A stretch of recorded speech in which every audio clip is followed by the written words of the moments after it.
Hi everyone, my name is Ethan Clotto. This is my research paper for mass communications, and the question is, do streaming services benefit movies and TV? Let's look at the expense. One subscription to Disney Plus is $8 a month. Hulu is $6 a month. Netflix is $9 a month. Amazon Prime Video is $9 a month as well. Add that to Wi-Fi and that could be the cost that you could see right here, a typical streaming TV package. Now the chart is where Hulu plus live TV is compared to regular cable. As you can see, there is a unique number comparison, and yet there are some similarities to it. And those who are looking for a cheaper cost for watching movies and TV, streaming does that against cable. Is too many a bad thing? Well, to look at all these titles right here, it could be a lot. And currently there have been new streaming services out, like Paramount Plus and Discovery Plus, released over the last few weeks. Subscriptions to Netflix, Disney Plus, HBO Max, and Hulu, in addition to Wi-Fi, could cost up to $90 every month. That goes back to the expense, though, where streaming and cable could feel like the same thing, but that depends on your preference. Could it be the end of movie theaters then? Well, I would say no, but based on this data right here, it is a scary feeling, where the COVID-19 pandemic led to many theaters to close, to struggle, and sometimes some of the theaters would permanently close. And that happened around March to April 2020, and it bled over to summer 2020. Ticket sales have fallen 80% in 2020. It was 11.4 billion in 2019, and it went to 2.2 billion in 2020. Movies like Artemis Fowl, the SpongeBob movie, Sponge on the Run, Greyhound, Soul, and more have skipped theaters entirely and just went straight to streaming or video on demand. This experience of a movie theater could go away, but I would say no, it won't, because there have been signs of success. The experience is never the same. It's not. At streaming, yeah, you could just watch it at home with whatever you want, with whoever you want, but at a movie, it's very specific, and it is a unique experience. The sounds from left and right, the huge screen, the dark room, some nice popcorn, I can agree with that experience, that it feels lacking, but people are still scared of the pandemic, and let's just hope that it goes away soon. Now, back to streaming services. It does help certain movies and TV. Justice League is a good example of this, where fans managed to demand Warner Brothers to release Justice League Snyder Cut. Ever since 2017, ever since the release of Justice League theatrically, where it was panned by audiences and critics, there was a petition called #Restore the Snyder Cut. And that was a chance for Zack Snyder to release his full version of the Justice League. HBO Max managed to give him an opportunity to finish his version of the film, and that released March 2021, where fans of Zack Snyder, fans of DC, managed to just watch it on HBO Max for free, as long as you have a subscription. And critics and fans who have watched it all claimed it was the superior cut over the theatrical cut. Now the funny thing is, that goes with agenda setting theory, is a recently released YouTube video of the theatrical cut in 4K, and it currently has over 4.4 thousand likes compared to 100,000 dislikes. Now I'll let you watch a few seconds of this video.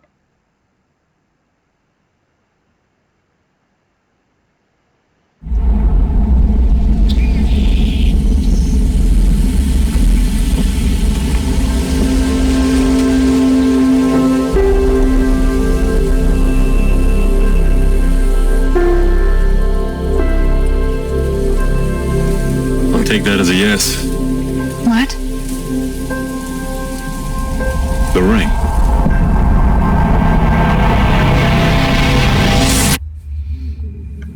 You might be wondering, it doesn't seem so bad, but the problem is, this is just a 4K version of a trailer that was 4 years ago.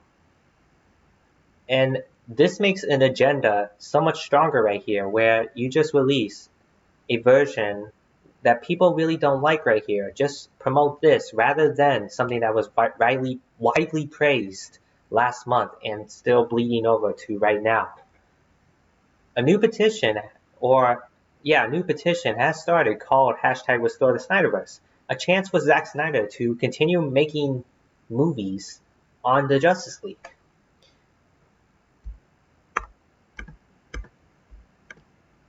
There have been titles of success for movies and TV on streaming.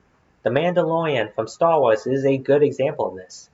1.34 billion minutes were watched on The Mandalorian on a Nielsen streaming ratings chart of the week of December 14 to 20. That was the week of The Mandalorian Season 2 finale. I'm not going to spoil it, but there is a particular reason why it was so well loved and watched. Because even though Star Wars is a huge franchise, it manages to bleed over onto streaming services. People will still watch it regardless. The success of streaming, based on cultivation theory, gives audiences something to look forward to more frequently. What media creates gives streaming the luxury to just make enough stuff for audiences to just binge or consume. This is evident with Mortal Kombat and Godzilla vs. Kong. Godzilla vs. Kong, fun movie by the way, managed to get 1.4 million views on its opening weekend on HBO Max. It still did well in the box office, but there is clear evidence of success on streaming services as well. Mortal Kombat even more so at 1.8 million.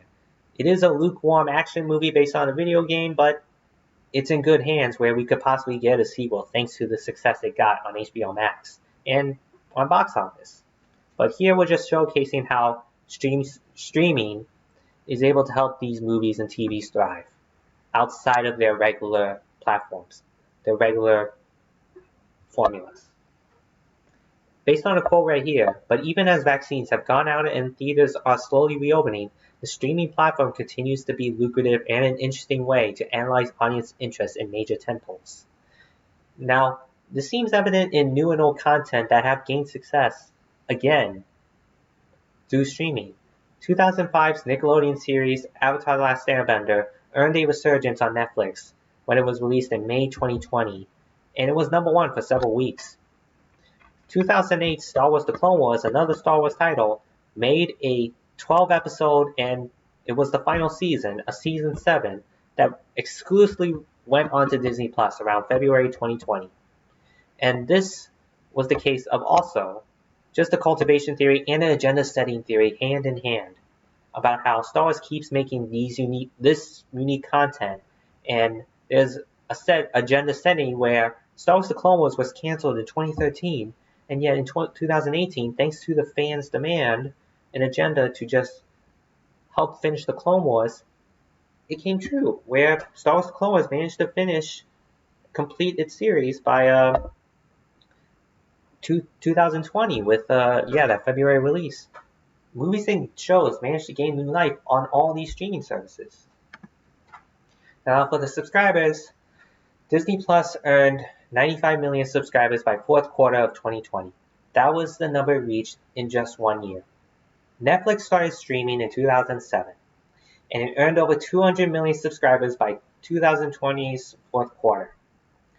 That's to say that these streaming services are still growing, and Disney Plus, in just 1 year, managed to get 95 million.